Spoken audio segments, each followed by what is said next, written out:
નમસ્કાર દોસ્તો, સુપરફાસ્ટ ગુજરાત સમાચારમાં તમારું સ્વાગત છે। દેશ, દુનિયા અને ગુજરાતના તાજા, મોટા અને સૌથી મહત્ત્વના સમાચાર જાણીએ તે પહેલાં ચેનલમાં નવા હોય તો ચેનલને સબસ્ક્રાઈબ અને લાઈક કરી દેજો।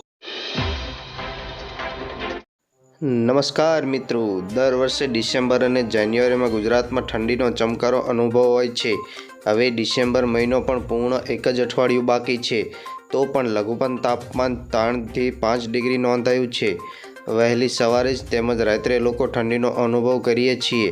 હવામાન વિભાગ દ્વારા કહ્યું છે કે શિયાળામાં તાપમાન સામાન્ય કરતાં ઊંચું રહેશે તેમજ કોલ્ડ વેવની કોઈ શક્યતા ખૂબ જ ઓછી છે।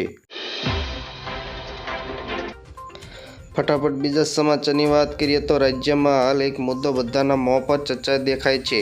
ગાંધીનગરના ગિફ્ટ સિટીમાં દારૂ સેવનમાં છૂટ આપવામાં આવી છે। આ મુદ્દે આજે ગુજરાતમાં રાજકારણ પણ ગરમાયું છે, જેમાં પક્ષ અને વિપક્ષો આમને સામને આવી ગયા છે।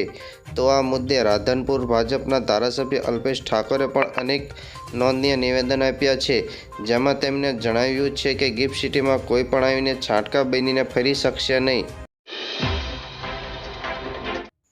ફટાફટ બીજા સમાચારની વાત કરીએ તો પેટ્રોલ અને ડીઝલના ભાવ ટૂંક સમયમાં ઘટી શકે છે। તેનું કારણ એ છે કે ભારતે લગભગ 3 વર્ષ પછી એક મોટું પગલું ભર્યું છે। ભારતની પેટ્રોલિયમ રિફાઇનરી વેન્ઝુલા પાસેથી ફરીથી ક્રૂડ ઓઇલની ખરીદી શરૂ કરી દીધી છે।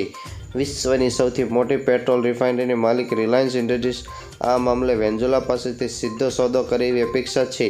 આવી સ્થિતિમાં 2024ની ચૂંટણી પહેલાં પેટ્રોલ ડીઝલ સસ્તું થઈ શકે છે।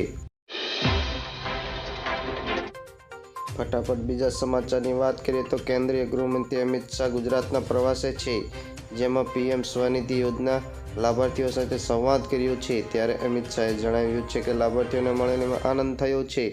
કોરોના આવ્યો ત્યારે ભારતનું શું થશે એ ચિંતા હતી। કોરોનાની રસી પહોંચાડી જવાબદારી પીએમ લીધી હતી। નરેન્દ્ર મોદી 2024માં ચૂંટણી જીતવાના જ છે। રોજનું કમાઈને રોજ ખાતા લોકો માટે પીએમ સ્વનિધિ યોજના છે। ફટાફટ બીજા સમાચારની વાત કરીએ તો અયોધ્યામાં રામલલ્લાની પ્રાણ પ્રતિષ્ઠાની તૈયારીઓ ચાલી રહી છે। કાશીના બ્રાહ્મણો અને ઇતિહાસકારો અનુસાર ભારતમાં 1500 વર્ષ પછી આ ભવ્ય પ્રકારની ધાર્મિક વિધિ જોવા મળશે। વિદેશમાંથી આમંત્રિત મહેમાનો પણ ભારતમાં આવશે। રામલલ્લાની પ્રાણ પ્રતિષ્ઠા માત્ર 1 મિનિટ 24 સેકન્ડમાં પૂર્ણ થશે। મૂળ મુહૂર્ત 22 જાન્યુઆરીએ બપોરે 12:08 વાગ્યાથી શરૂ થશે અને 12:30 વાગ્યા સુધી રહેશે। પ્રાણ પ્રતિષ્ઠાની પહેલાં કુલ 60 કલાક સુધી યજ્ઞ, હવન અને 4 વેદોનું પઠન અને અનુષ્ઠાન કરવામાં આવશે।